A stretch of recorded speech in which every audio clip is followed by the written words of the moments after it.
Hi, my name is David, and I try to play guitar. I'm not very good, as you can tell. One day, I saw a video of blues great Joe Bonamassa getting very technical about his guitar amplifiers. For a guitar player, that guy really knows his stuff about amps. He inspired me to learn more. But to really understand guitar amps, you need to take them apart and put them back together. I watched hundreds of videos. I read all kinds of books. From Craigslist and eBay, I bought a used soldering iron, some old voltmeters, an ancient oscilloscope, and other test gear. Eventually, I built an entire electronics lab. Now, I guess I'm sort of an amp mechanic. I fix other electronics too, and this is my journey. I figured I'd share so others can learn too. I hope you like it, and just as a disclaimer, be sure to consult an expert before working with electricity. Hey everybody, Dave the Amp Mechanic coming to you from my amp lab in Boston, Massachusetts. Recently I acquired a Marshall amplifier for next to nothing off of Craigslist. And I got it home, the owner told me that it didn't work, and I started playing around with it, and then I realized, wait a minute, this amplifier actually works, and the main problem was actually with the Footswitch. Now, I've only been doing this now for a year or two, and I really didn't know a whole lot about how the Footswitches that come with an amplifier, so the Footswitch switches the amp between clean and dirty mode. I really didn't understand how exactly that worked. One of the things that was always a mystery to me was, how is it that when you plug the Footswitch into the amplifier, suddenly the push switch that's on the front of the amplifier doesn't work anymore? And then when you pull the Footswitch out, it goes back to the regular operation. That was always a bit of a mystery. So I decided it was really time that I learned not only how the Footswitch interacts with the amplifier circuitry, but also how that jack that you plug the Footswitch into works in a way that allows the Footswitch to overtake the push switch. So, if that interests you, if you want to know all about that, then stick around because I am going to really tear it down for you. I'm going to do some schematics and animations, all kinds of things to help you understand the way I learned it myself just by going through the process. Now, along the way, I think I make a couple mistakes, but I also correct them. But if you see anything in the video that's not accurate, leave it in a comment. I think it's pretty much 99% there. It gives you all the fundamentals that you need to really understand how this works. If one or two little items are incorrect, well, you'll still get by. So thanks for watching, and let me know if you like the video. Okay, in order for us to understand how a Footswitch interacts with an amplifier in a way that that Footswitch controls whether you're playing through the clean channel or the boost channel, we have to have an amplifier that not only supports such a Footswitch, but we want that amplifier to have another feature, which is where the Footswitch overrides a push button switch that's on the front panel of the amplifier for switching between those two channels as well. And so today, we're lucky enough to have one of those amplifiers in our lab. It's a Marshall JTM30. And the JTM30 has a clean and a boost channel. You know, it's the dirty channel, sometimes referred to as the boost channel. And it also has a Footswitch, and it also has a push button switch on the front panel. And what's really cool about that push button switch is when you're pressing it, the LED light on the front panel will switch between green and red. Green meaning it's on the clean channel, red meaning it's on the boost channel. That's one LED with two separate colors in it. So we're going to explore how all of those things work together in order to switch between the channels. And it's also going to be a great lesson on how clever the designers of these amplifiers are when it comes to building specialized circuits. So in order for us to really get an understanding of how Footswitch interacts with an amplifier like that, we have to look at the amplifier's schematic. And here I'm showing you the schematic for the JTM30. We are focused in on the area of the schematic that has all of the circuitry that the Footswitch interacts with. Now, of particular import in the magic that is taking place when you're using the Footswitch or the push button switch on the front panel of the amplifier are two types of components that are found in the Footswitch circuitry. One type of component is the transistor, and I'm going to show you where those transistors are right now. Okay, here's one of them. It's labeled TR4. That's how it's labeled on the actual circuit board. And in this case, the transistor is an NPN transistor of type BC184. And here's the other transistor, that's TR5, that's how it's labeled on the circuit board, and it's of type MPSA13. So there's a little bit of a difference between these two transistors. I'm not going to get into an extraordinary amount of detail about what those differences are, but I am going to explain the fundamentals of how NPN transistors work. It's not only is it very clever, but it's so much a part of the magic that's going on here when you hit the foot switch with your foot or press the push button on the front panel of the amplifier to switch between the clean and the boost channels. And then the other component I want to talk about is the relay that's in the circuit. And there's one relay here, and in this particular schematic, it's divided into two different parts. The people who draw schematics will often do that if there's some sort of complicated component. In this case, a relay has two parts. One is the coil, which is magnetized and will throw a switch that's inside the relay. And the other part, of course, is that switch itself. And so if we look right here, we can see that we're looking at the coil part of the relay. And then way down here over in the right-hand corner are the switches that are in that relay.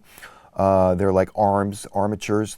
And here's one of them. And you can see that it's labeled RL1B in this case. And I'll explain that in a second. And then over here is the other armature, and it's RL1C.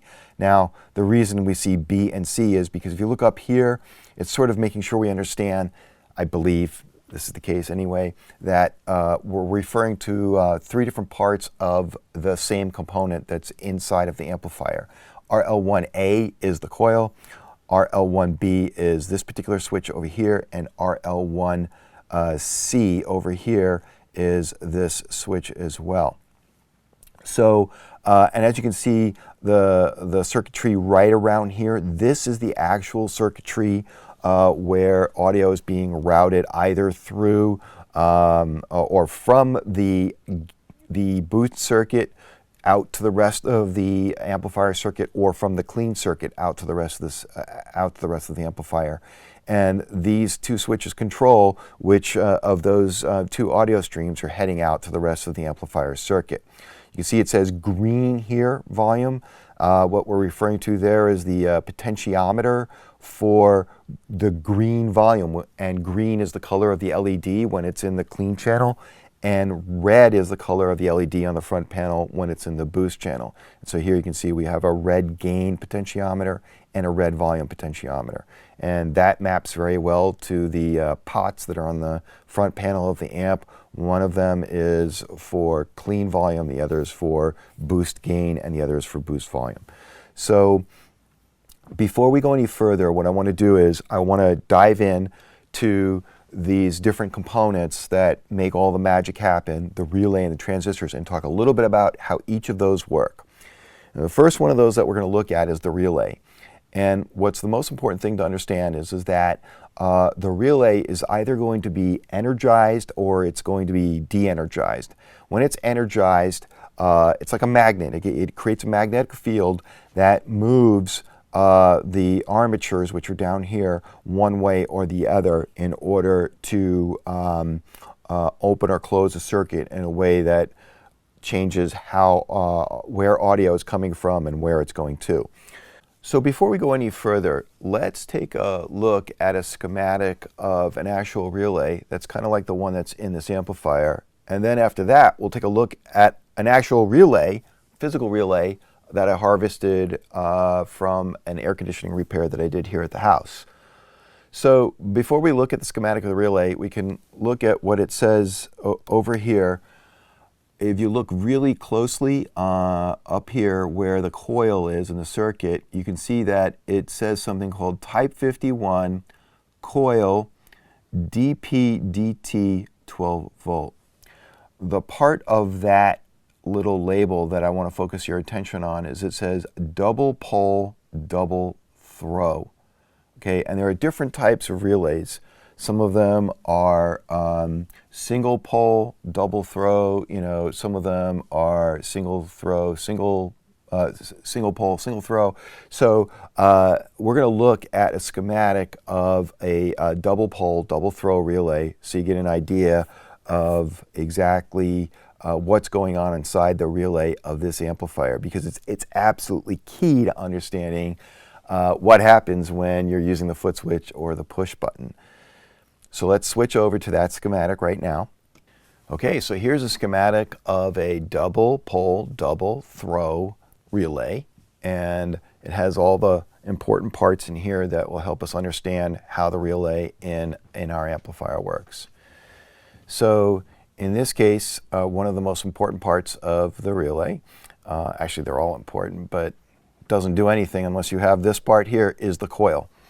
Okay, and so let me just pull my little hand up here. There we go. And as you can see, here's the coil, and when the coil is energized, in other words, when there's voltage and current going through it, you create a magnetic field, and that magnetic field is just like any other magnetic field. It'll attract metal objects, and what we have here are these two metal objects. They're actually two armatures inside of the relay. Those are when we hear the part of the dp dt, you hear the double throw. We're throwing two armatures, right? All right, so basically when this coil is energized, it attracts the metal armatures and it pulls them over from one contact to another.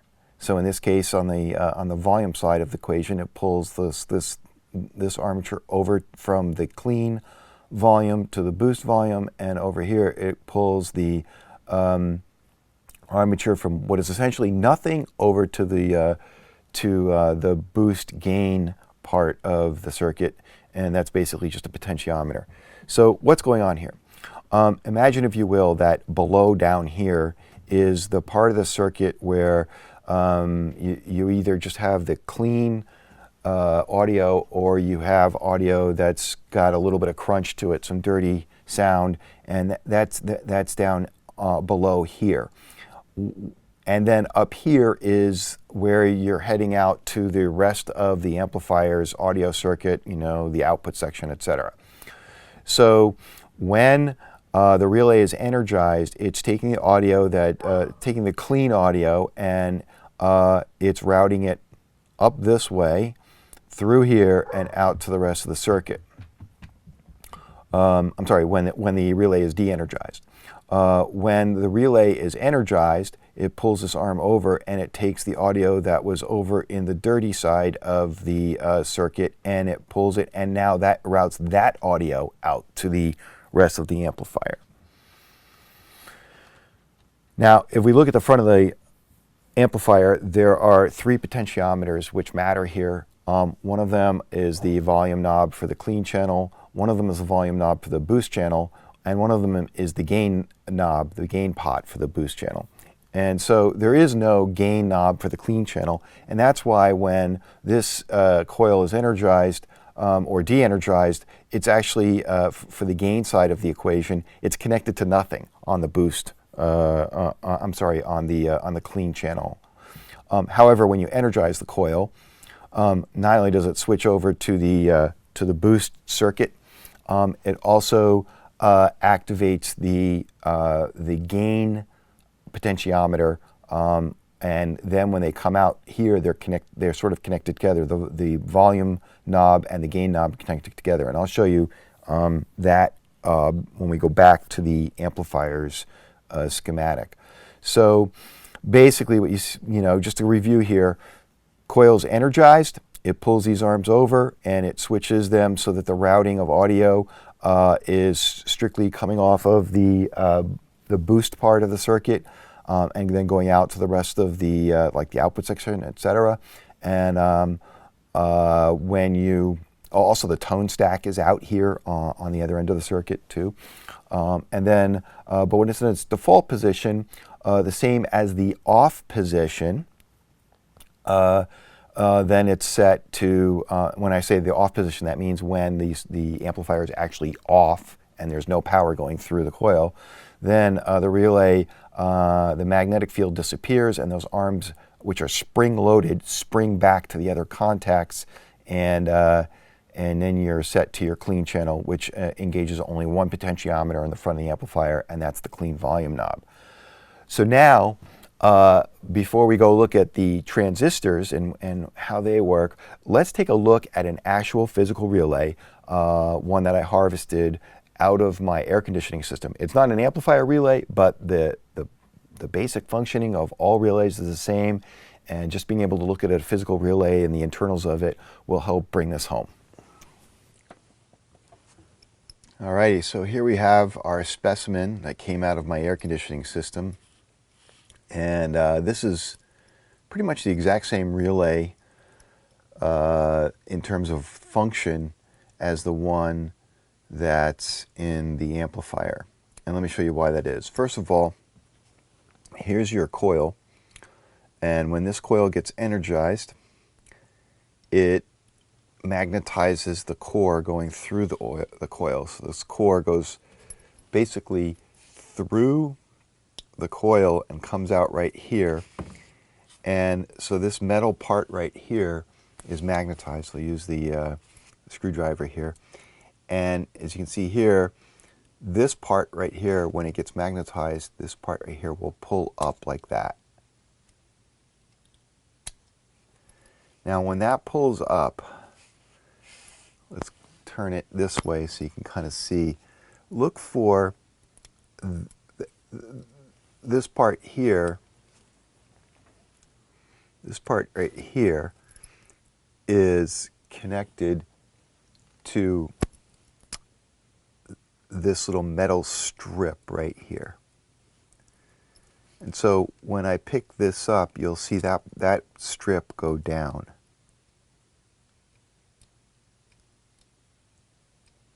See that? So essentially when the coil gets magnetized, pulls this up, and then as you can see over here, there are the armatures. They're going the other direction.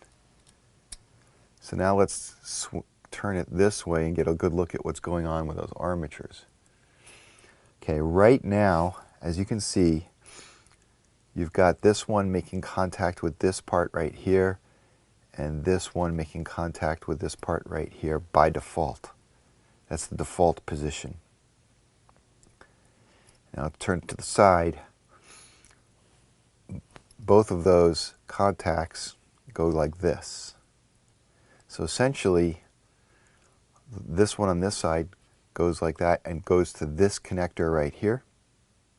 And the other one goes to this connector right here. These connectors are the ones that supply the power to the coil to energize it. When the armature is thrown, let's see if I can do it from behind, it moves these contacts right here. It breaks these contacts and it moves these ones down to touch these two contacts right here. And then, let's see if we can get it there, like that. And then the circuit is complete between these two, right? So essentially, the way this relay works is you have a coil. When it's energized, when it's not energized, it's using these contacts on the bottom and completing the circuit that way.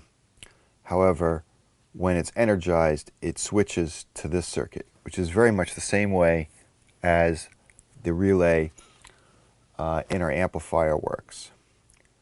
But to really kind of bring this home, let's go ahead and literally energize this coil so you can see that in action. So I'm going to set this right here for now, and I'm going to plug in my power supply on my bench. Give me a second to do that.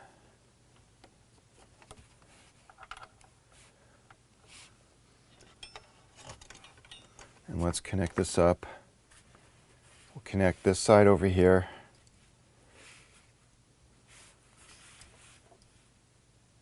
To that one. Okay. And we'll connect the other side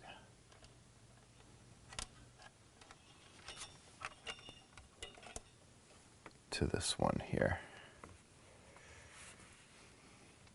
All right. So now what we'll do is we'll energize these coils. Let's see if I can pick that up a little bit. Kind of turn it. What I want to do is I want to turn it so you can see it. How about like that? Okay, I think that works. If we could prop that up a little bit just so I can get my hands out of the way. How about if I prop it up with my lens cap here? Yeah, I think that's pretty good. I don't know if I can get any closer here.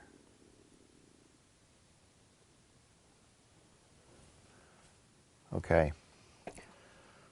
So now I'm going to turn my power supply on.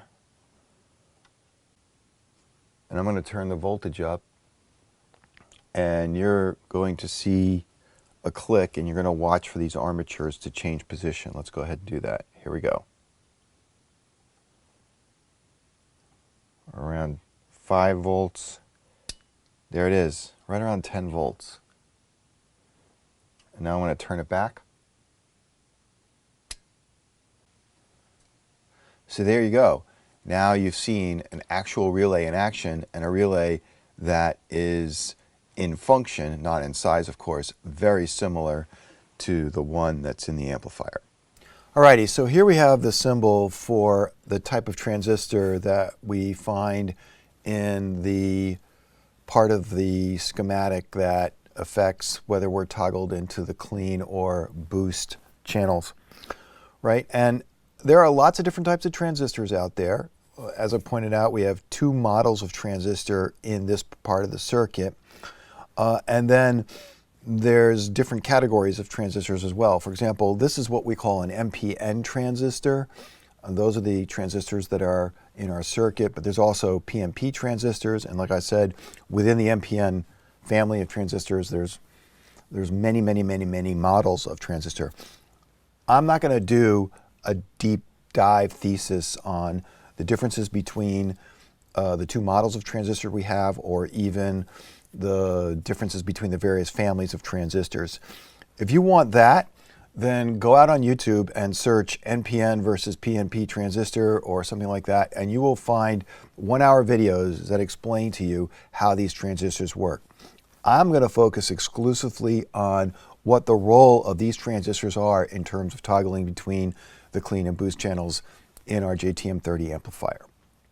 So, like I said, this is the symbol for the type of transistor we have. If you look at the schematic of the amplifier, you'll see that this is exactly the same symbol that's in the schematic. And as you can see, there are 3 leads coming into the transistor. One of those leads is labeled C, and so that's this one right here, and the C stands for collector. The other lead is coming in from the side here, and it's labeled B. That stands for base. So this big flat vertical line should be thought of as the base of the transistor. And then this other third lead here, which looks a little bit like a diode because it is a diode. There's literally a diode inside the transistor package, is labeled E for emitter. So C for collector, B for base, E for emitter. And the most important thing to know about how these work is that when you basically have 2 paths going through this. You have a path going from the base to the emitter. And one important point, emitter is usually connected to ground. So usually you have some sort of potential out here on the base. It hits over here, and then it comes out the emitter. And then you have another path which goes from the collector to the emitter. Now the role and the function of the transistor in this case is to perform as a switch. So it's either allowing current to pass from the collector to the emitter, or it's not. In other words, it's either a closed circuit from collector to a closed circuit from collector to emitter. In other words, letting current pass from here down here and out to ground, or it's an open circuit and nothing can pass from the collector to the emitter. Now what controls that is what sort of voltage are you applying to the base of the transistor?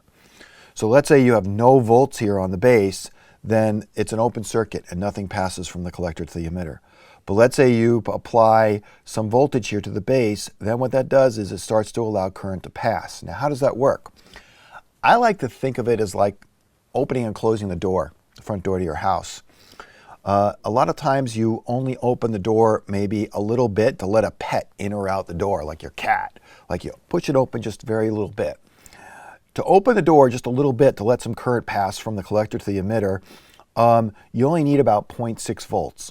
And then from there, as you increase the voltage, it's like pushing the door open a little more. Now you want to let some people in or out, right? So you start around 0.6, and the maximum voltage that it takes to open the door all the way and let the maximum possible current pass from the collector to the emitter down here depends on the model of transistor you have. And as I pointed out, we have two different models. I'm not going to go, again, not going to go do a deep dive on the differences between those models, but that's the most important thing to know, is that maybe from one model to the next, the range between the starting point when the door starts to open and the point at which it's fully open, the most amount of voltage that is different. And there are other differences from one model to the next, but that would be one of the differences. And so that's really the key to know here, is that, and by the way, that when the door is all the way open, I'll give you a little bit of more detail here on transistors. They call that the saturation level, right? When it's fully saturated, when you have as much current as possible passing from the collector to the emitter.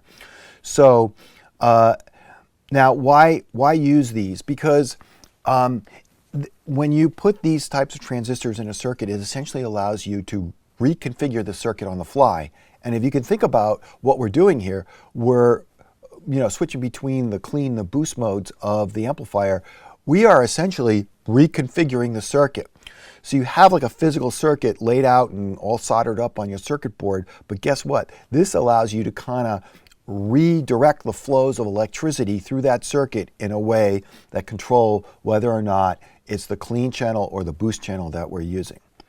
Alrighty, so that's how these transistors work, and you just keep this in mind, because I will show you later when we break the circuit down where voltage is being applied to bases and where it's not, where it's allowing current to pass through, and how that's impacting whether or not we're playing on the clean or the boost channel.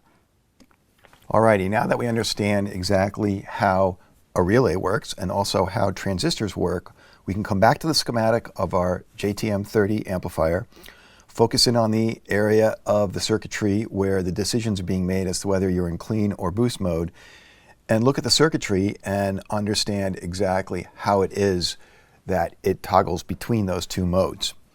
So the part of the circuit that I want to focus your attention on first is down here in the lower right hand corner. So let me zoom in a little bit, move over this way. And the reason I want to start here is because I want to work backwards. Let's say the amp is in the boost mode. Let's work backwards through the circuit to figure out exactly what it was that put the amp in the boost mode, starting with where the relay contacts are and working all the way back towards the foot switch. And the same sort of goes for the clean channel. So what I want to do first is I want to focus your attention on the most important components at this end of that path. And the components that we're going to look at here are, again, we talked about it already. We're going to look at the armatures that are in the relay, and we've got this one right over here, and then we've got this other one right over here. So we've got those two armatures that we need to look at. And the other thing we need to look at also are the potentiometers that are in play here, the ones that are on the front of the amp and control the level of volume and gain for the clean and boost channels. So the ones I want to focus on first are those potentiometers. And this is the symbol for potentiometer here when you see this crosshair of arrows pointing into a rectangle like this. That almost always means it's potentiometer or a variable resistor. And that's why this is called VR1. This is the first potentiometer on the left-hand side of the control panel of the amplifier when you're looking at the front of the amplifier. Variable resistor 1, the first one, and that usually means that it's a potentiometer. And then we also have VR2 over here and VR3, variable resistor 3. The first resistor, the first potentiometer, is for controlling the clean volume, or what it says here, the green volume. The reason it says green volume is because the LED on the front panel of the amplifier is illuminated green when it's in the clean mode.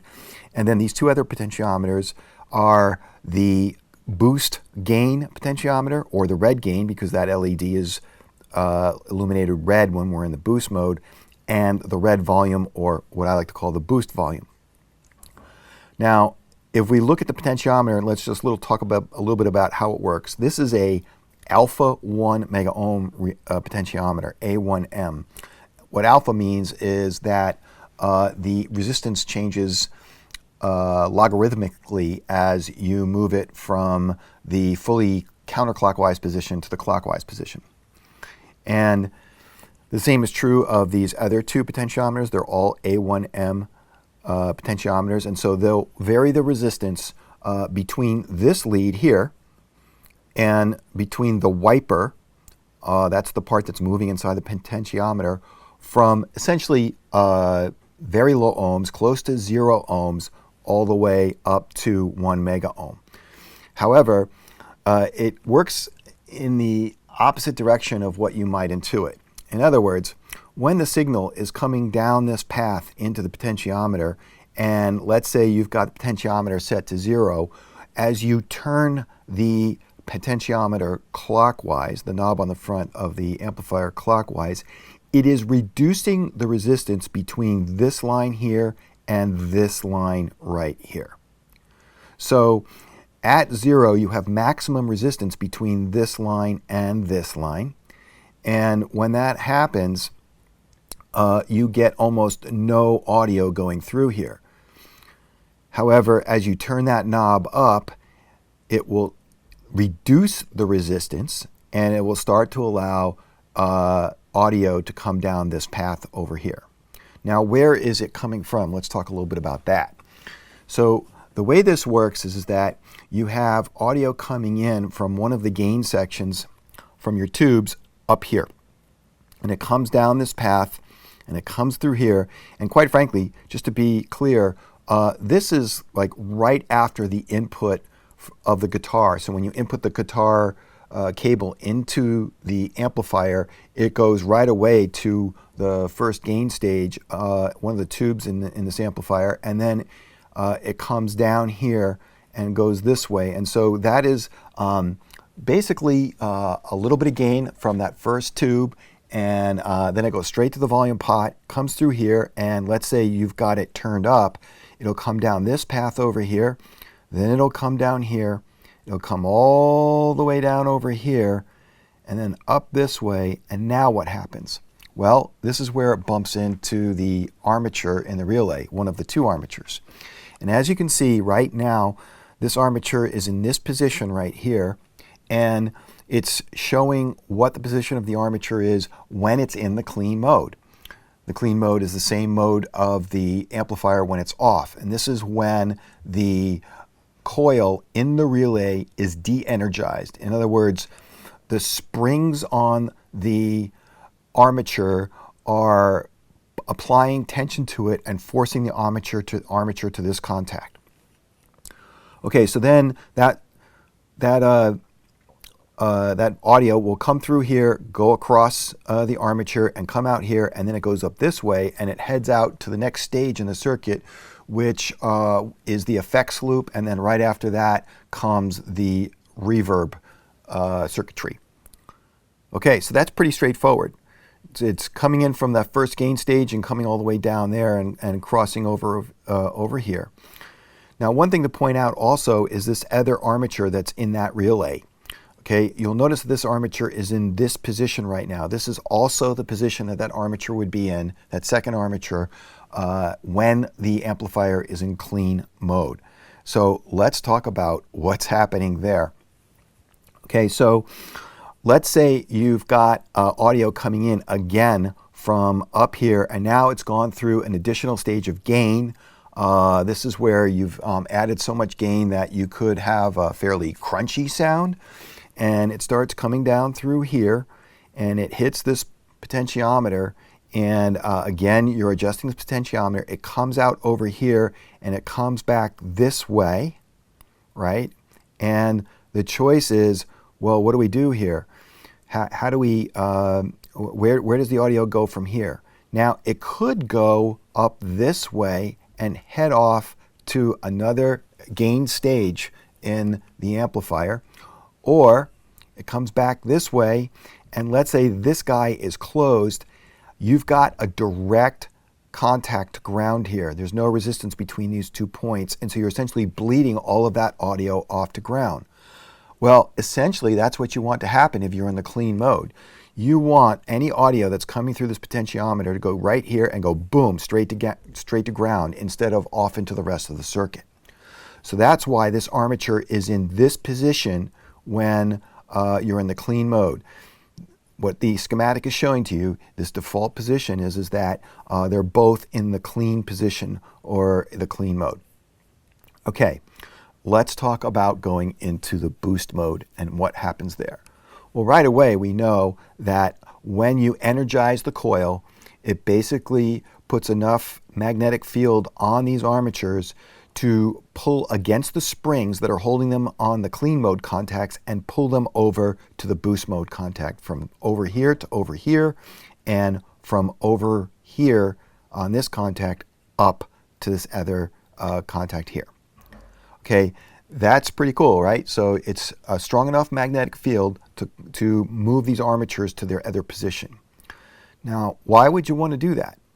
Well, basically what happens is once you move this armature over to this contact, it's connecting to nothing. It's not short-circuiting the audio and sending it to ground. It's instead allowing that audio to come up this path over here, go out to one of the tubes, come back over here, and then it comes back, after it leaves the tube, comes back down through this line into the third pot, the volume pot, and then it goes through the potentiometer. And remember that you've got now the armature is thrown, it comes over to here and then comes down this path and goes this way and back up out to the effects loop and the reverb circuitry that comes after that. So that's a fairly circuitous route that things are taking, but it shows you exactly what happens when these armatures change position. It literally changes what audio is being sent out to the effects loop, to the reverb circuitry, and then the output circuitry beyond that. In the position that we're showing right now, it's going to take the audio off of the clean volume circuit. However, when we move the armatures up and this one over here, you end up turning off the path for the green or clean volume, and then you're now routing the boost audio again through the gain, back up to a tube for some more amplification, then back down to the boost volume, and then out through this contact here and onto the rest of the circuit, where it eventually will go to the output tubes. So that is this portion of the circuit and how the relay is controlling which audio is getting out into the rest of the amplifier. What we have to do now is we have to go back up to the part of the circuit that's controlling whether or not the coil in the relay is energized. And so let's kind of move this down here. Oops.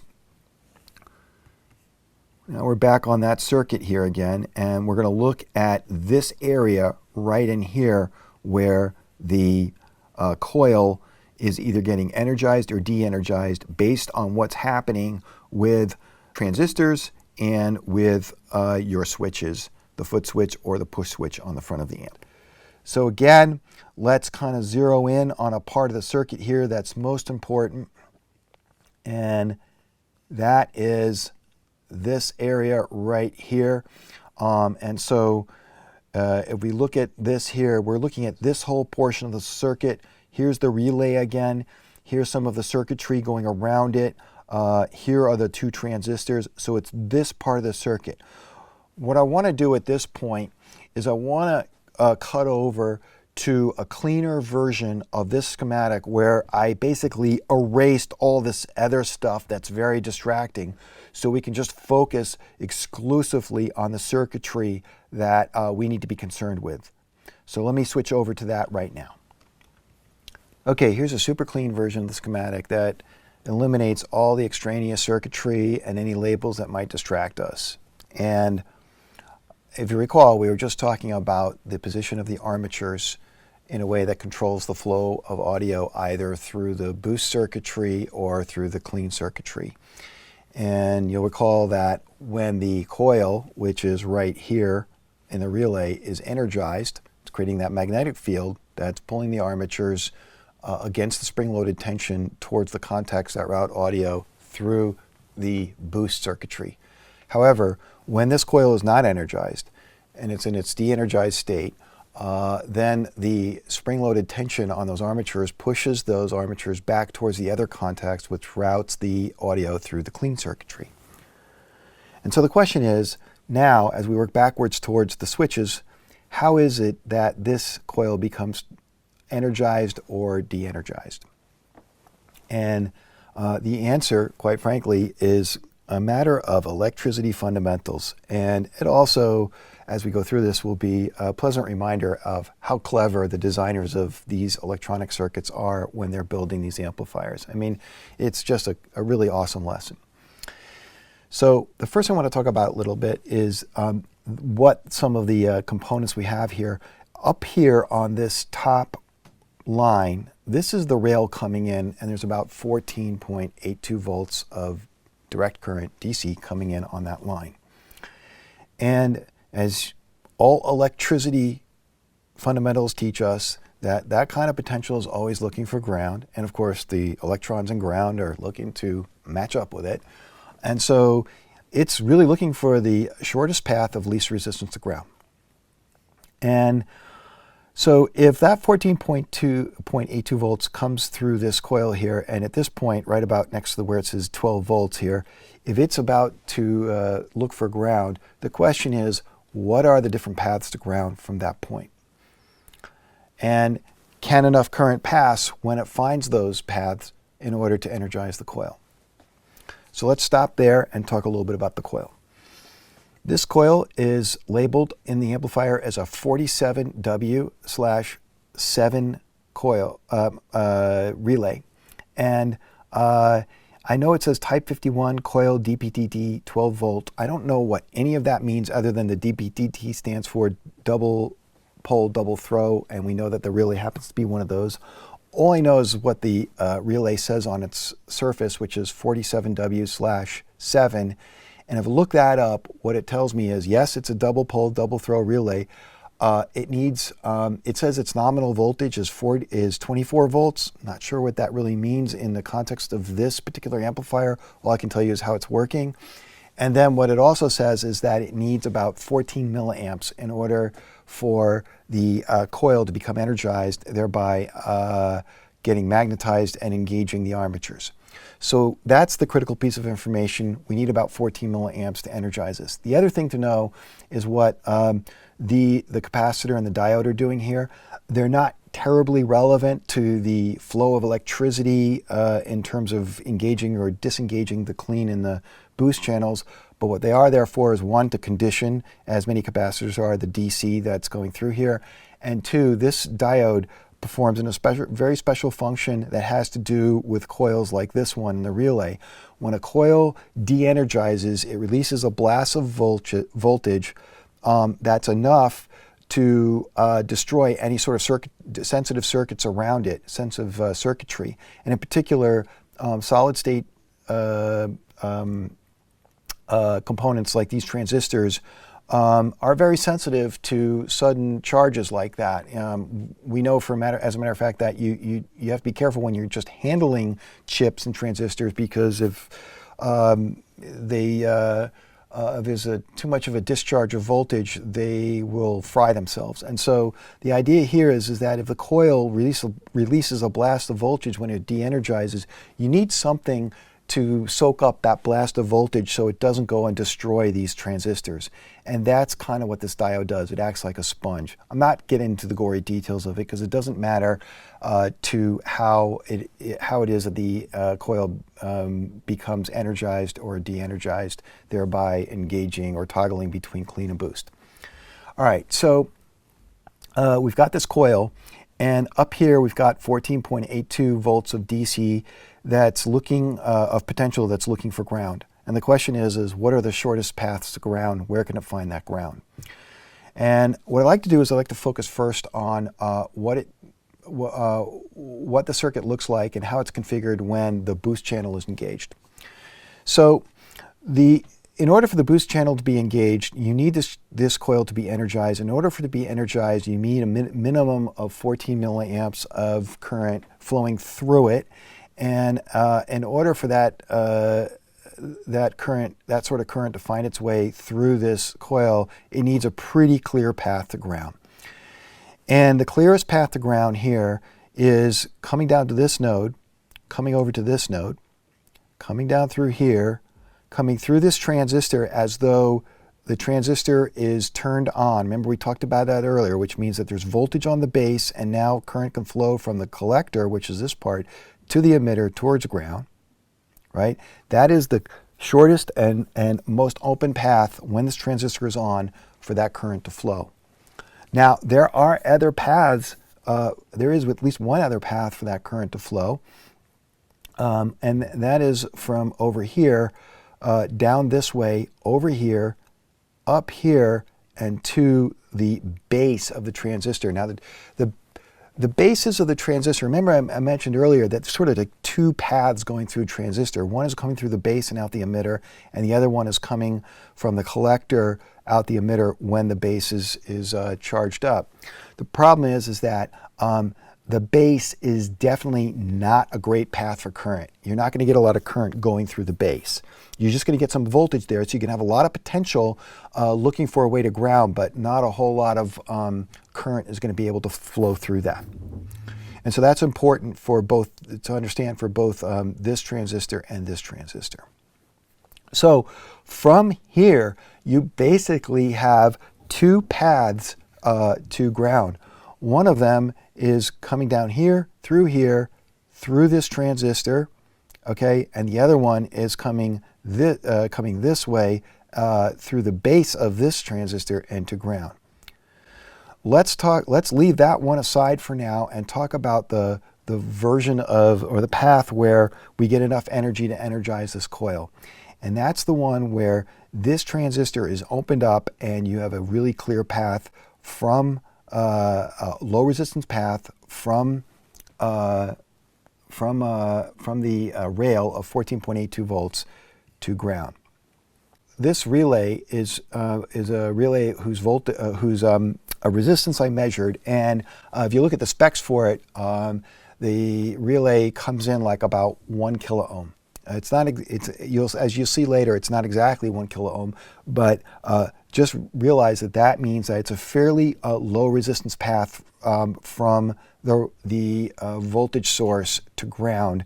You don't get a whole lot of resistance in a transistor when it's opened up. That's the whole idea, as a matter of fact, right? And so that is a nice clean path to ground. Over here you can see you've got a 10K resistor, and so that's really kind of ramping up the resistance to anything that's going to come through this way. Okay, so the question then is, let's focus on the boost channel and energizing this coil. How is it that this transistor can be opened up in a way, or I should say closed, because the word open sounds like is the opposite. You know, when we open a circuit, you know, that means that the power can't, that the current can't flow. So how is it that when we put voltage on here that we come to close the circuit in a way that that current can pass from the collector to the emitter? Well, the question is how do we get voltage onto this particular base? And so let's come back up here to the voltage rail where there's 14.82 volts. And now let's follow it not only through this coil, but let's follow it, keep following it this way to see what happens. Well, if we come over here and we come down this way, the question is whether or not there's enough voltage on this base in order for it to come down this way. And the answer is when this path is opened up, the current's going to mainly flow this way, the path of least resistance, and not head over here and turn this on. So let's keep talking about that. How does this transistor end up with enough voltage on its base to open up that path and become the path of least resistance for the current that's coming from the rail? So that current comes down this way. It comes through R26, which is another 1K resistor, and it comes down here. Now we're getting to the part of what role the switches play in either activating or deactivating the boost channel. Right now we're at this point, and the question is where does the current head? All right, so from here there are three possible paths to ground, and they're all very important. The first possible path to ground is to come down this path here, go through the jack that the foot switch plugs into, cut through the jack, because when there's no 1/4-inch plug coming from a foot switch into the jack is essentially automatically shorted and current can flow through it. It comes to this node, and I'll explain that, by the way, exactly how the jack works later. The current comes this way and it gets to this node, and the question is whether or not the switch is open or closed. This is the switch on the front panel of the amplifier, the push switch. Is that switch open or closed in a way that the current can flow and reach ground? And the answer is, ironically, that when the foot switch is pushed in, and that is for the boost channel, you think you're turning something on, and in reality you're energizing the coil, but you're actually opening this switch. It's the opposite of what you think it would be. And why is that? And the reason is because you want to cut off that current. You don't want to provide a really easy path for this current to come from the rail up here, through this resistor, through the jack without the 1/4-inch plug in it, here and to ground. You want to cut that path off. All right, so now that you've cut that path off, and this is the position when you've got the push switch in and you're looking for the boost channel to be activated, then you have two other choices here. One of those choices is for it to come this way and hit this node and go down here. Well, guess what? That's exactly what you want, because when it comes down here and goes through there, through this resistor and through this side of the LED, it illuminates the red side of the LED, and it tells you, which tells the person who's looking at the amplifier on the front panel, guess what? The boost channel's on because the LED is illuminated red. Awesome. Okay, what's the other path? Well, the other path is it comes this way, comes down here, through your 10K resistor, which drops things down to a level that's appropriate for the base of this, and it hits the base of the transistor, turns that transistor on. Woohoo! Now current can pass from the collector of this transistor to the emitter. So now that we've turned this on, let's come back up here to the rail. The 14.8 volts has a super clear path, low resistance, only 1K right here, through the coil, to this node, through here, through the collector, to the emitter, and to ground. So essentially, from the rail, the 14.82 volt rail, we have three separate paths to ground, and one of them is designed to pass a ton of current. Okay? Which one of those is it? Well, it's the one we just talked about going this way, and it's enough current to activate the coil, which throws the armatures. Okay? The other two are coming down through here, coming down this way to illuminate the LED, and The other one is to go this way and put enough voltage on the base of the transistor to basically open the floodgates, to close the circuit in a way that current, all that current can pass from the collector to the emitter. All right. Now what I want to do is, since I just showed you sort of 3 parallel paths from the rail to ground here, I want to put some numbers on this. And so what I've done is I've taken this same schematic and I've even stripped it down further and redrawn it in a way that not only shows a simplified version of the boost circuit, the boost configuration of the circuit working, but also is labeled with the various voltages and amperages. So let's switch over to that. Okay, here's a completely redrawn version of the part of the circuit that matters now. This is what's happening in that circuit when the boost channel is activated. And as I said, the 3 paths to ground from the 14.82 volts of DC are pictured here.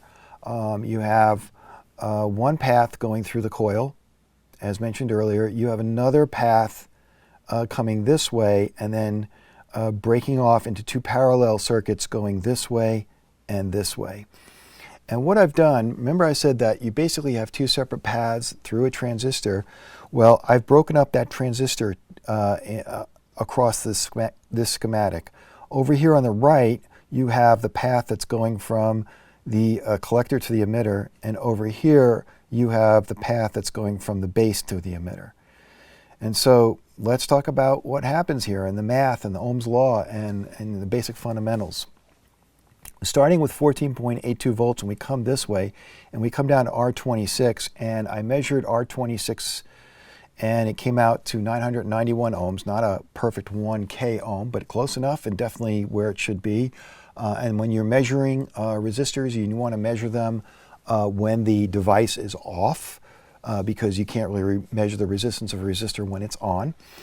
And then you measure the voltage drop across that resistor, and that's really easy. You take your digital multimeter, you set it to the ohm setting, and then you take one lead and put it on one side of the resistor, the other lead on the other side, and it will tell you what the drop of voltage is across that resistor. That's what the readout will tell you. And so then from there, what you do is you apply Ohm's law. You basically say, well, the 5.8 volts of 5.8 voltage drop divided by 991 ohms will give us a total of 5.85 milliamps on this particular leg of the circuit. And by the way, when you're dropping 5.8 volts from 14.82, you end up with 9.02 volts, and that's what I pretty much observed right here south of this resistor.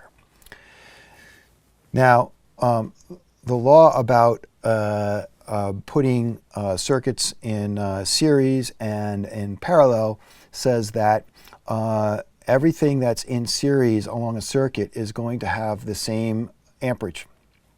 And so this little block of a series of parallel circuits is basically in series with this leg of the circuit, which means that across both of these 2 legs, you're going to have a total of 5.85 milliamps. Okay, so when I come down here and I say, well, what is, this is the path to the LED, and remember resistor 1 was in that path, and it's a 1.5 kilo ohm resistor, and if I take the drop in voltage across that resistor and divide it by the 1.5 kilo ohms, I end up with 5 milliamps. And oh, by the way, we dropped the voltage down to 1.7 volts, and that is the appropriate voltage that you would want on an LED. If you had much more than that, you would blow the LED. So you can see what the designers of the circuit are doing is that they've got enough power coming through here, voltage, to illuminate the LED, but not a whole lot more. Now, once I had that data, I knew that we were at basically 1.7 volts. And one of the other things that I measured over here, if you look, is that I observed about 0.03 of a volt on ground, which is basically 0, but I wanted to include it in my math. And so if you look over here, you can see that whereas I have a 1.7 volts that I observed between this resistor and the LED, I also observed a 1.67 voltage drop across the LED. And from there, once I knew the drop and I knew the amperage, 5 milliamps, if you take the voltage and divide it by the milliamps, again, Ohm's law math there, you can calculate the resistance of the LED, and I just did that for fun. We have about 334 ohms of resistance right there. Knowing that I have 5 milliamps here, and remember I said that when you have a sort of block of parallel circuits in series with another circuit like it is here, you can easily do the math, and you know that this leg of the circuit is going to be the difference. So if you take 5.85 milliamps and subtract 5 amps from it, it means that there's another 0.85 milliamps of amperage coming through this leg of the parallel part of the circuit. There's the 0.85 milliamps that I calculated. That works out when you do the math on this resistor, which when I measured it was 9.9 kilo ohms with an 8.35 volt drop. And what that did was that puts 0.67 volts on the base of TR5. What did I say earlier? Remember I said you need about 0.6 volts to turn things on and then a little bit more to really open the door? Well, that's exact. Look at that. Look how perfect that is. The designers of this circuit got it down and opened the door here with 0.67 volts on the base of this transistor to open it up so that over here you've got that flow going from the collector to the emitter. So that's what they did to open that up.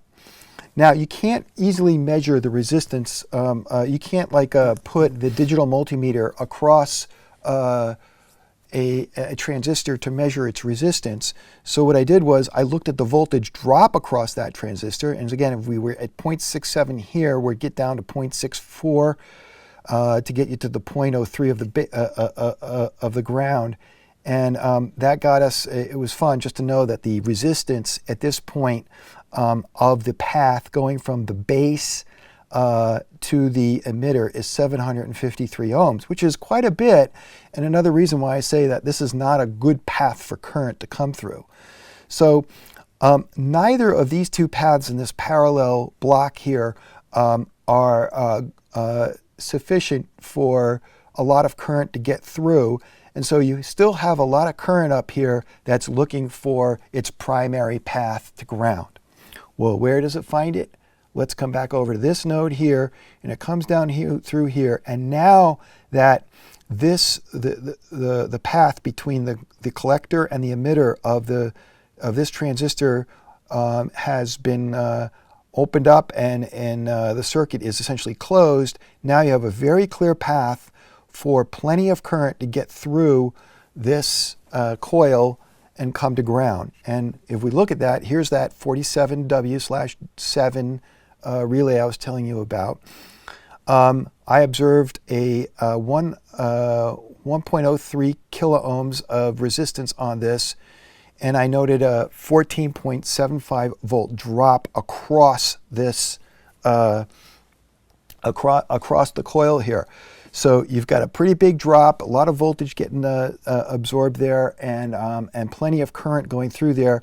If you take the 14.75 volts and divide it by the 1,030 ohms, you end up with 14.32 milliamps of current going through that coil.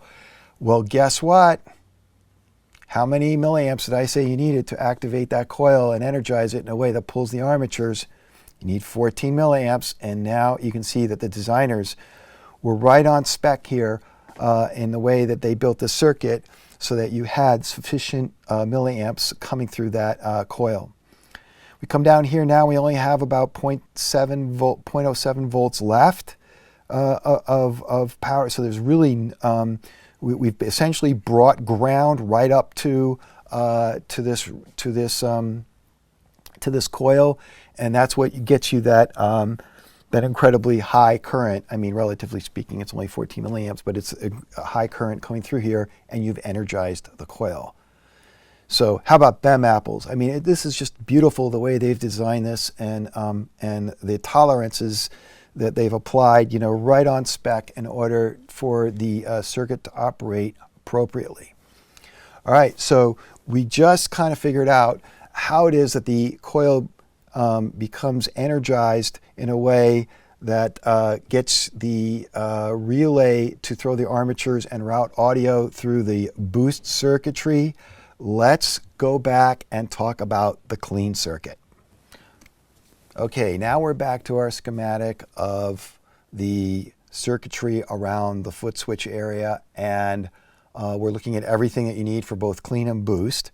And now we're going to talk a little bit about what it takes to get us into the clean channel. Okay, and this is where the switch plays such an important role.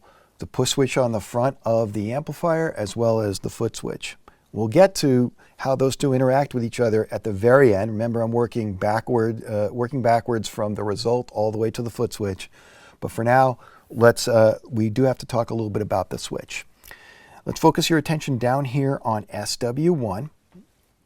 And as you can see in the schematic, it's in the open position, which, as I just described earlier, is the position when the amp is in the boost mode, and it's open when the push switch is pushed in. Okay, so what that means is that when the push switch is out, this switch is closed, it's closing the circuit, and therefore it's putting the amp into the opposite mode, which is the clean mode. So let's imagine, if you will, that this circuit right here is closed, in the closed position, that this little switch is moved over to this node. Let's just imagine that for now. Okay, and then let's go ahead and see what happens with this circuit when that switch is closed. What you've done, if you think about what we just talked about earlier, remember that the coil in this relay is providing about 1K of resistance. And when the path over down here in TR5 is open, then you have a very clear path for the current and the potential to get to ground. From here, if we come to this node here, through the coil, over here, straight down here, through this transistor and to ground. So you essentially only have about 1 kilo ohm of resistance there. That's when this transistor is open.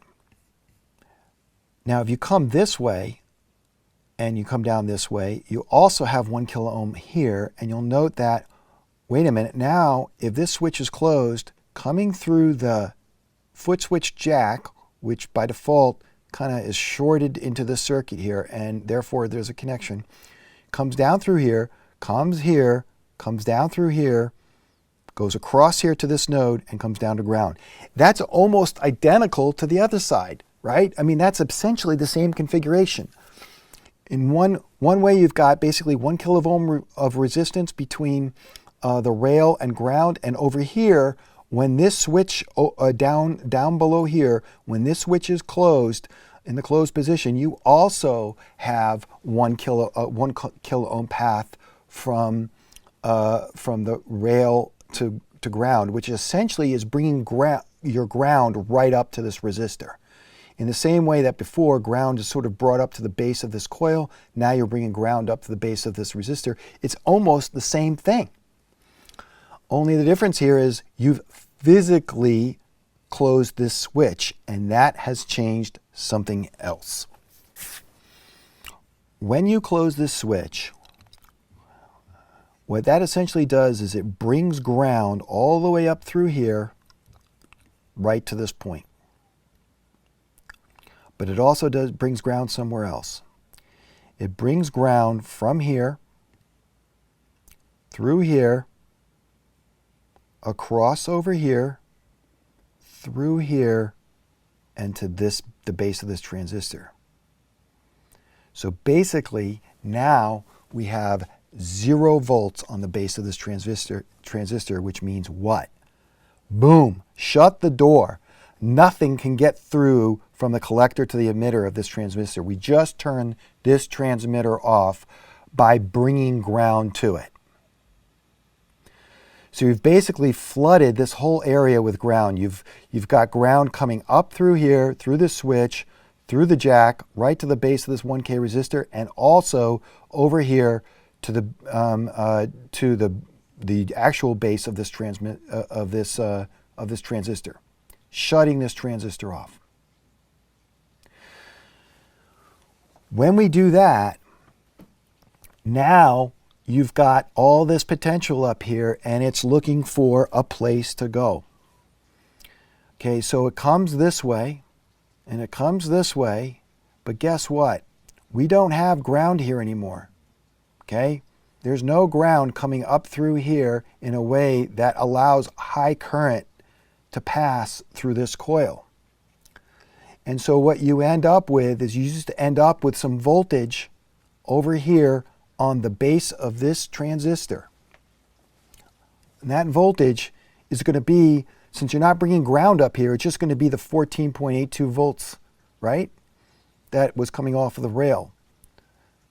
But not enough current to, certainly not 14 milliamps of current to activate this coil, to energize this coil.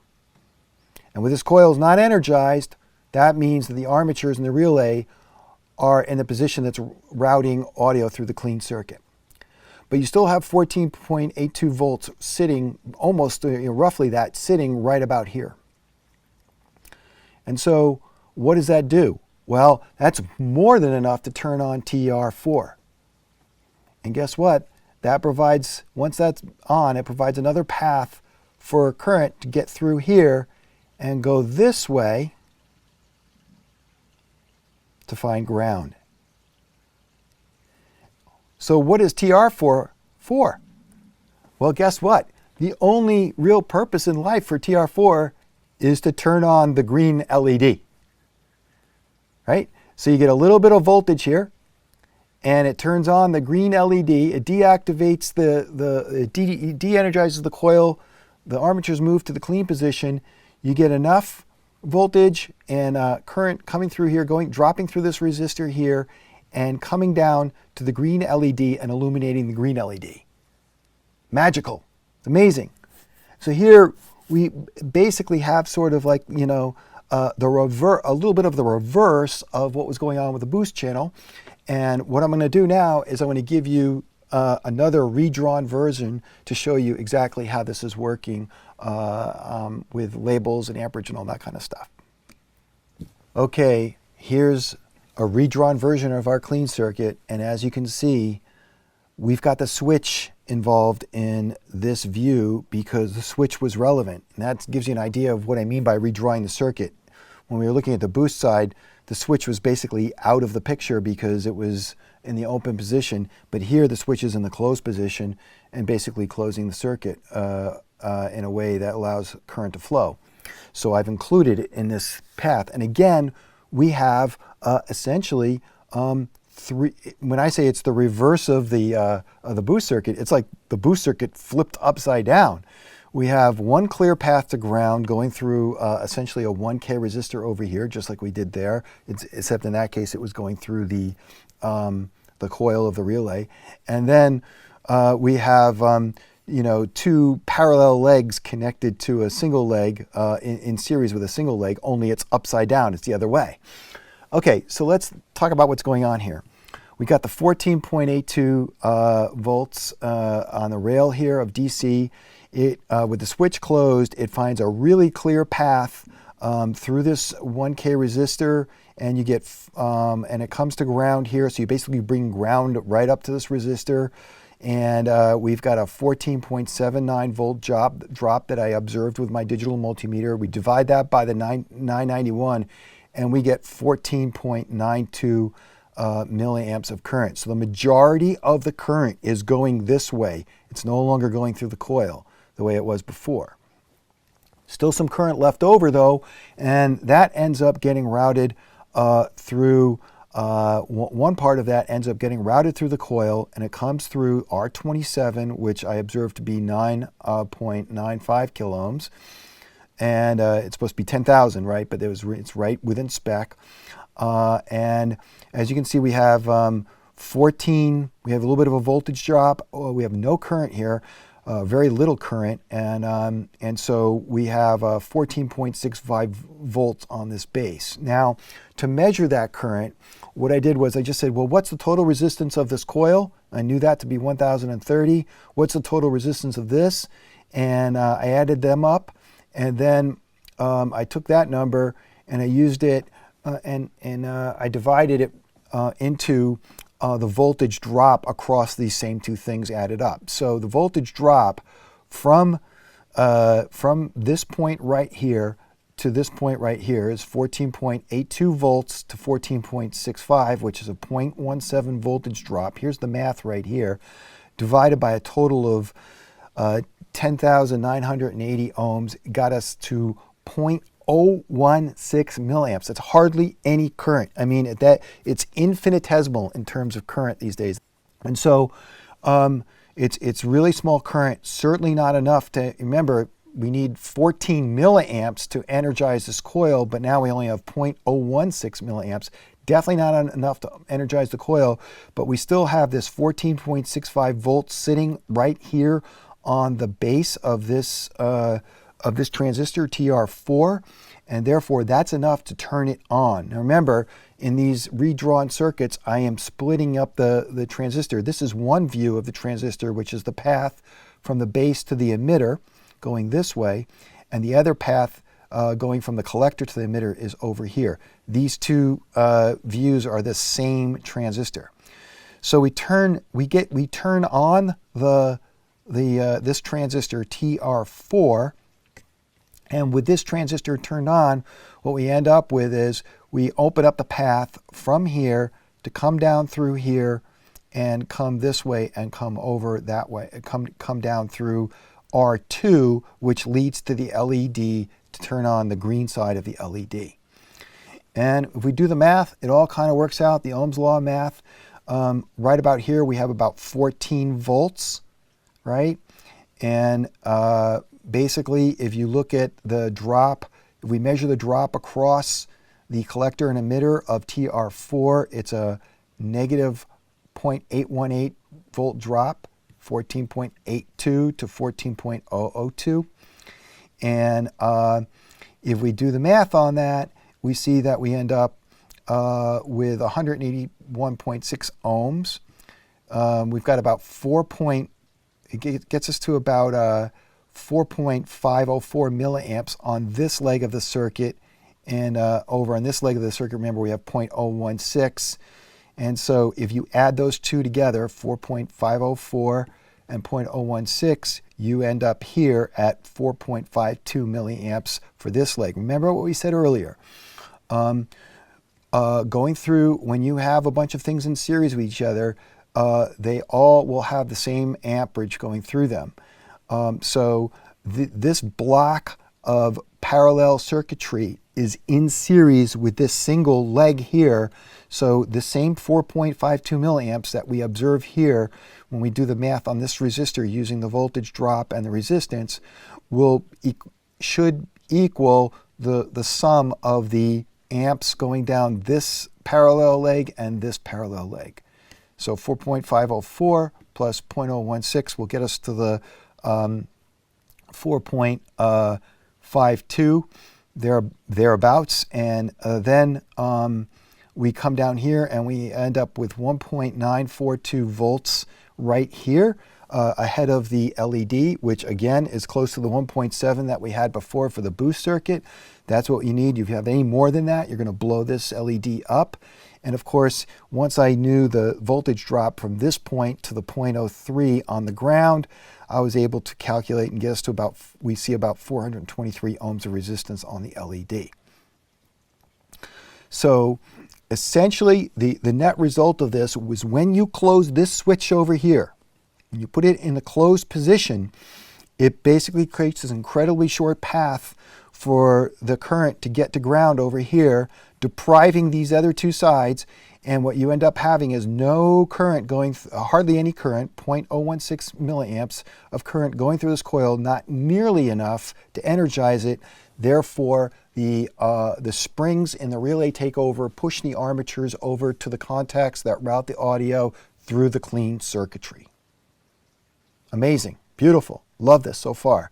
Okay, now let's go back and get to the final leg of our race here, which is what happens with the Footswitch itself, and how does it interact with the S1, the push button switch, and how does it override it when it's when the Footswitch is plugged into the amplifier. Okay, kiddos, we're pretty close to the finish line. We've talked about how it is the amplifier comes to be in the clean or boost mode by first looking at the net result and working our way backwards. Are we clean or boost? And if we're in clean or boost, what's going on inside the relay with the armatures? What's going on with the coil inside the relay? Here's that coil again. How does this coil come to be energized based on its interactions with TR4, that's transistor number 4, and TR5, transistor number 5, in this part of the circuit? And what role is the switch, the push switch on the front of the amplifier playing in terms of reconfiguring the circuit such that current is going through one path or the other? We looked at all the voltages and the amps to really get a sense of how it's all working.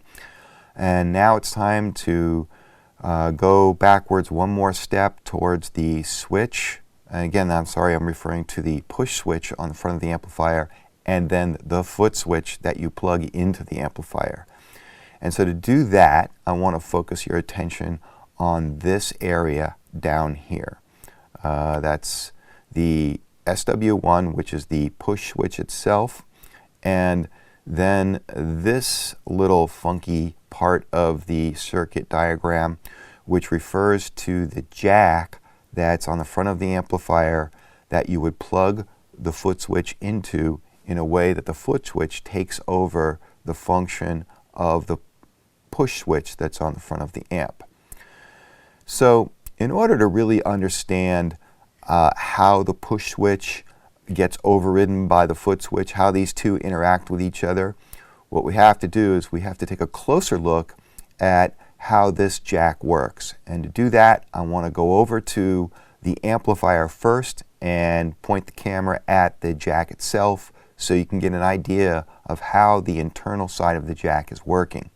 And what we'll do is I'll show you some of the different contacts on the back side of the jack, and we'll map those contacts to this schematic so you get a really good idea of what is going on.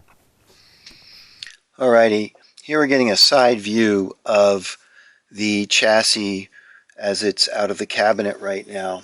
And in particular, what we're seeing right over here, you're seeing, you can barely see it, but it's the nylon nut that goes on the 1/4-inch jack that you would plug the foot switch into. This is the front panel of the amplifier right here. And just beyond it, although you can't see it, I think, is the push switch. Might be able to hear me clicking it. That switches between the clean and the boost mode. And again, when the switch is out, which is the position that's in right now, it's in the clean mode, and when you push it in, it's in the boost mode. So what I wanted to show you here was the internals, or the back side of the jack, and that's this part right over here. And as you can see, when you insert something through the hole of the jack, you can probably see my chopstick going in and out of the back of the jack there. You can see it.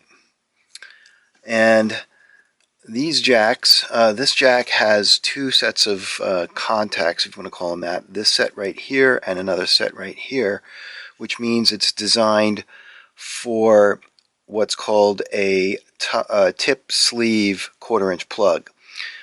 This is a tip sleeve 1/4-inch plug, the type that we need for this jack. And the reason it's called tip sleeve is because here's your tip, and this is one of the conductors, and this is the sleeve, that's the other conductor.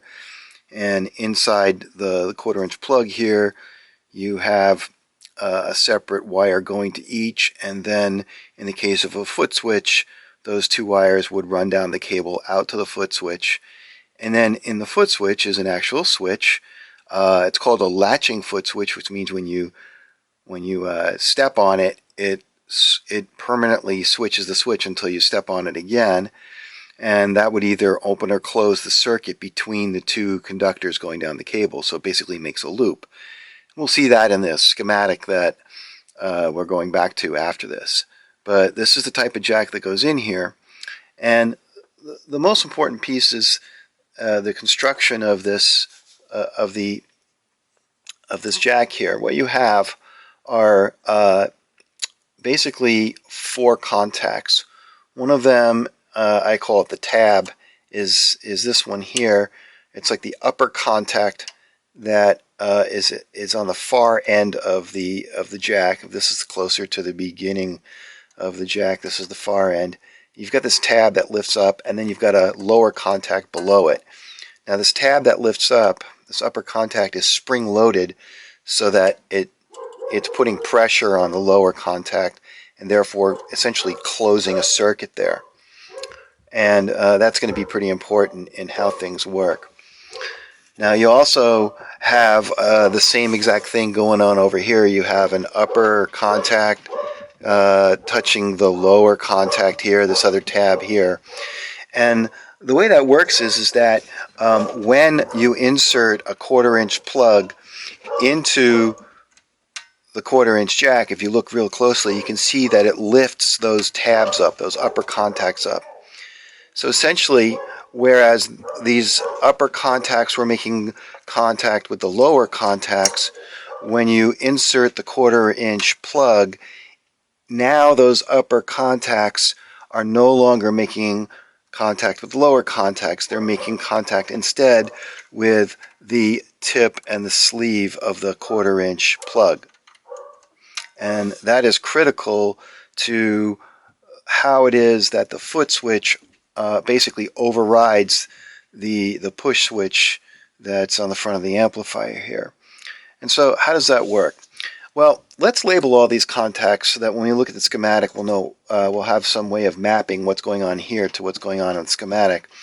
If you remember in the schematic, there was sort of like that funky area that showed the jack, and there were sort of 4 leads in it.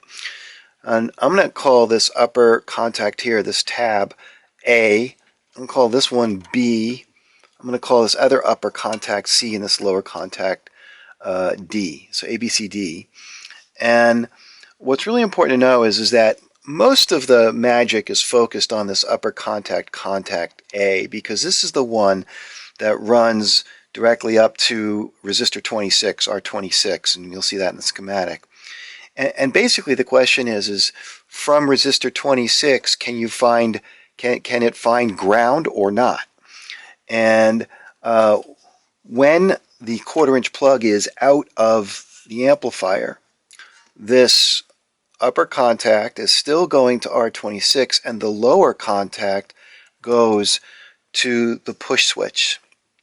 And of course the push switch goes to ground. And so if the push switch is closed, then which would be the clean mode, then you have a direct path from R26 to ground, going from this upper contact to this lower contact through the switch and to ground. And just to sort of prove that point, let's go ahead and put a multimeter on this. So what I'm going to do is I'm going to get my multimeter out here.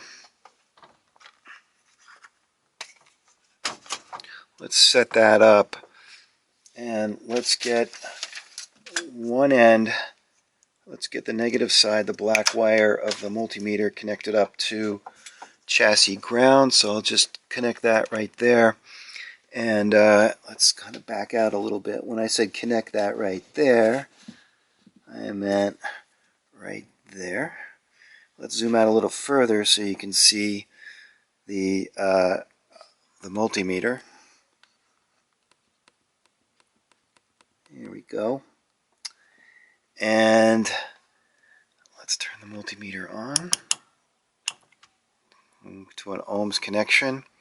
And now let's see with the switch out, which means with the push switch out, which means that the the switch SW1 is closed in the closed position for the clean circuit, let's look at the multimeter and see if this upper contact here, which is going to R26, is connected to ground.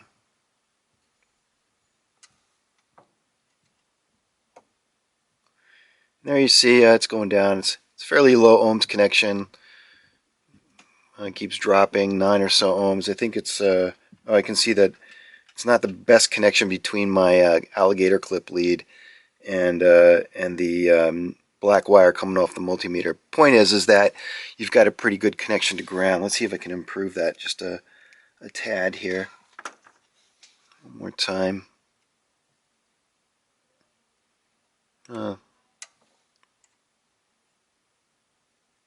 Pretty low. This, oh, it's probably coming off here. Maybe get that a little bit better. There we go. Under 10 ohms.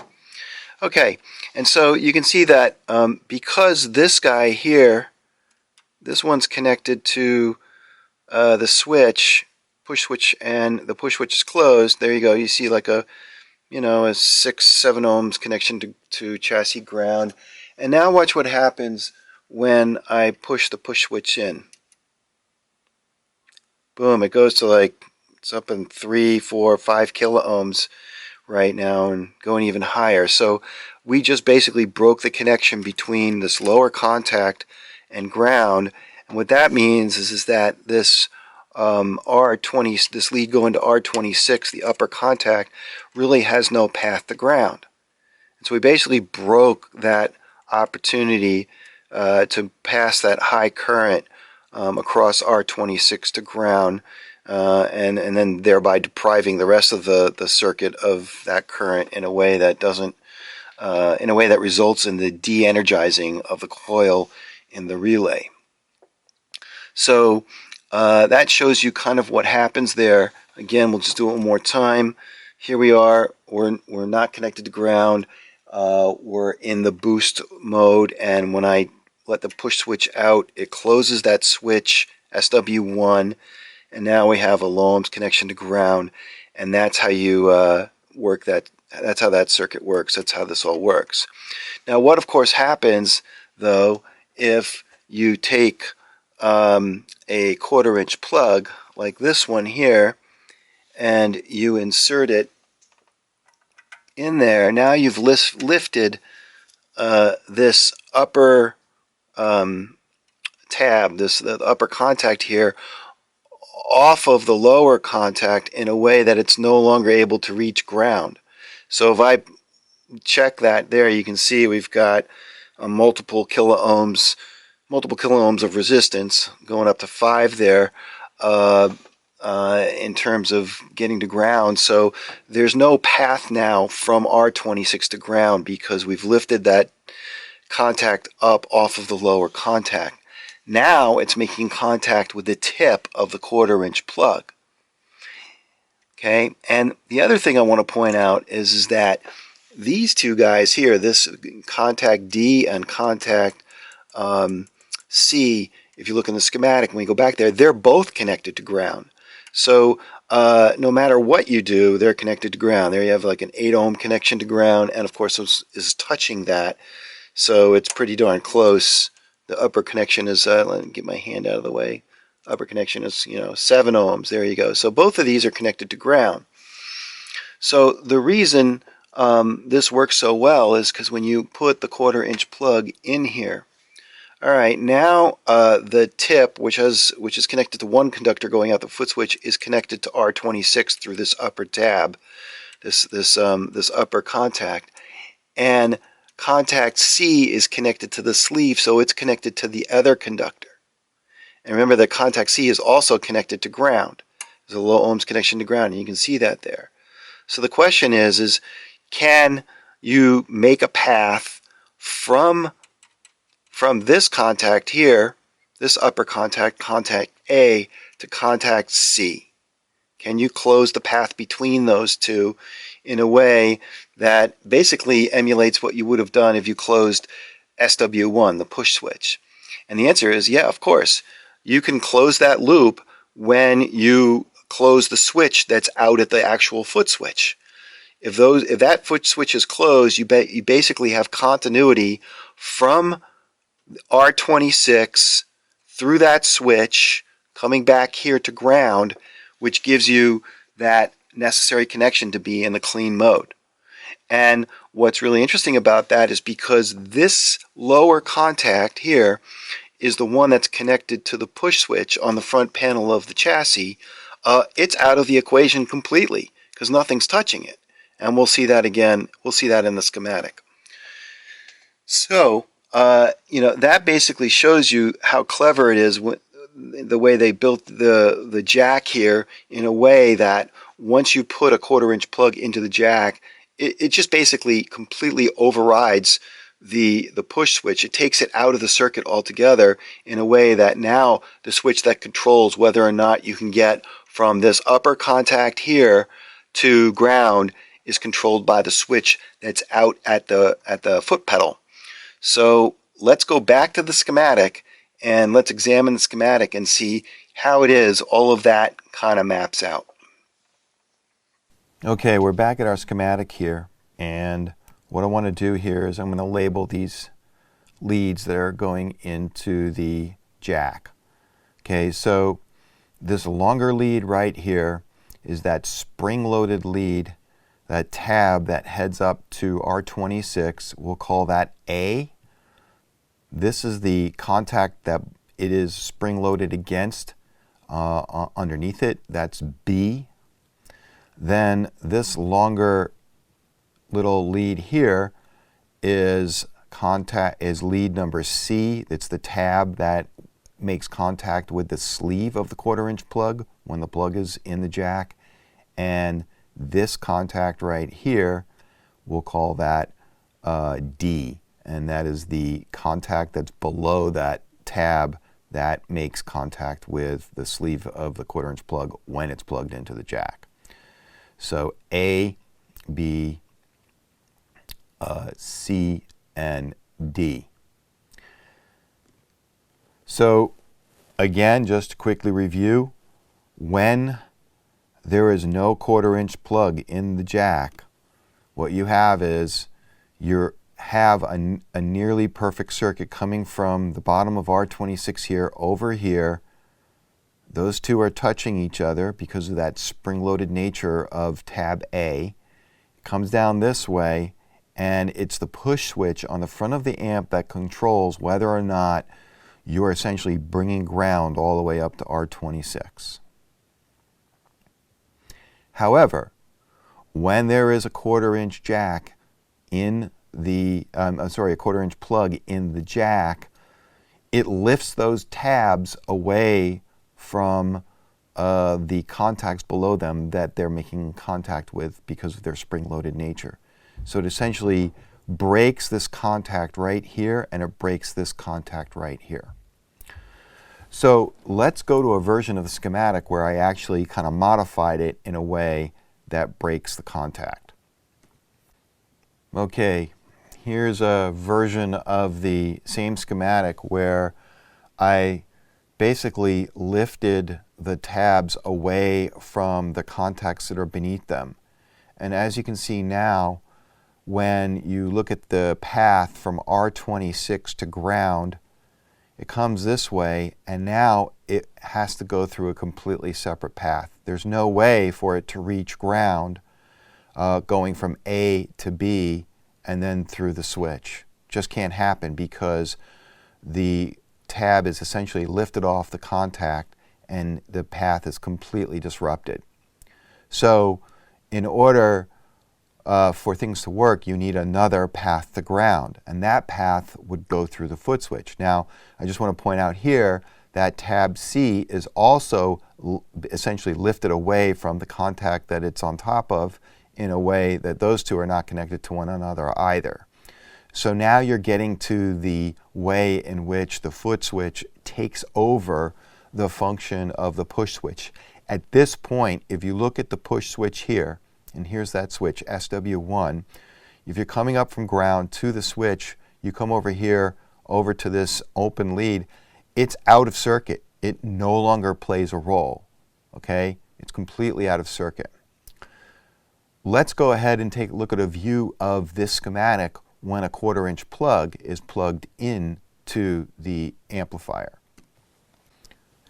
Okay, here I've taken the liberty of creating a little version of a 1/4 inch plug, and as you can see, it's inserted into the jack here, and this orange area is the tip, the yellow area is the sleeve, this green area is that stripe between them. I made it green instead of black like it is on the actual 1/4 inch plug because I didn't want it to be sort of confused with any one of these other lines that are in the schematic, these black lines. And so as you can see now, you have the path coming from R26 going over here. It's touching the tip of the 1/4 inch jack. And that tip, of course, goes through a conductor all the way out to the foot switch itself. And then it touches that switch, and depending on whether or not you have activated that switch with your foot or deactivated it, put it in either the closed or the open state, it would complete the circuit out there at the switch to the lead that comes all the way back to the sleeve of the 1/4 inch plug, touching this tab here. This tab, which is tab C, and then it comes back up here and to ground.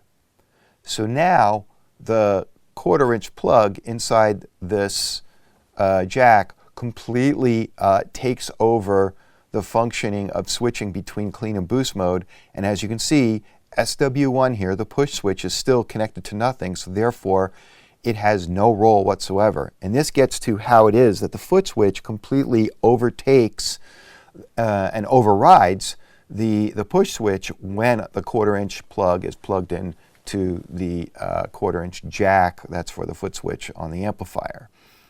So now let's take even another look at this and see what's going on downstream. Okay, here is the same exact schematic we were just looking at with the 1/4 inch plug plugged in.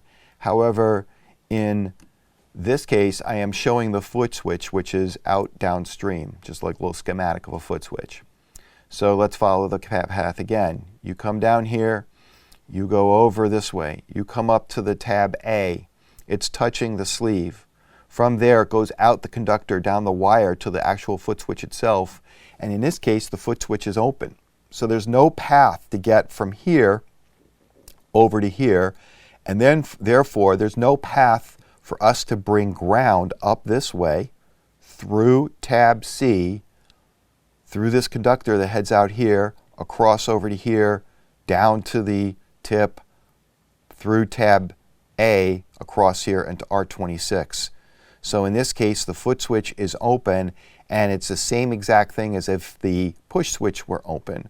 And remember, what that does is when it's open and you're not bringing ground up here, you're in the boost mode. So right now, this is showing us what things would be like if you're in the boost mode. Let's go ahead and take another look at what this might look like with that foot switch closed. Okay, here we have the foot switch closed. And now, if you follow the path from ground, you come up here, you come across over to the sleeve of the 1/4 inch plug, you come up to the foot switch. I've hit the foot switch with my foot and closed it. You get a nice path over here to this side, comes back to the tip, goes out tab A, and now you have a very clear path over to R26. You bring ground right up to here, and of course, as we pointed out multiple times, when you're doing this, it puts the amplifier into the clean mode. So there you have it. We have worked our way completely backwards from the end result. Are we in clean or boost mode? Through the relay. Is the relay energized or is it not energized? And if it's energized, what's happening to the armatures? To the transistors, out to the push switch, right? That's down over here. And then finally, what happens when we plug a foot switch 1/4" plug, tip sleeve plug into the jack. Now you see not only how it is the foot switch changes between the clean and the boost mode, but you also get to see how it is the foot switch, through the clever design of that 1/4" jack, overtakes or overrides the functioning of the push switch SW1 on the front of the amplifier. So if you are having a problem with a foot switch, now you have some idea of how to examine the circuit and maybe find fault at any point of this circuit, right? You could have a problem anywhere. You could have a bad component, a bad transistor. You could have a bad resistor. You could have a bad relay. You could even have a bad LED, right? And this is a two-sided LED. One side lights up red, the other green, depending on which mode you're in. We talked about that earlier. You could have a bad push switch. Or you could have a bad foot switch or something wrong going out to the foot switch. For example, many times the connections at the 1/4" plug get kind of stressed out, and maybe they've broken in a way that you don't have a clean connection between the tip and its conductor going out to the foot switch, or the sleeve and its conductor going out to the foot switch. You could have the same problem down at the foot switch end of the cable. Maybe over there the connections have been stressed by getting kicked around too much. Or maybe inside the foot switch you have a problem with the actual switch itself. It's not connecting the two. So that's it. It shows you how when an amplifier has both a push switch and supports a foot switch, the two of those things interact with one another. Well, there you go. I think I solved the mystery, not only for myself, but maybe for some of you. And if you liked the video, then by all means, please click like or subscribe. I don't make any money doing this. I don't have nearly enough subscribers to make any money, and I don't think I ever will.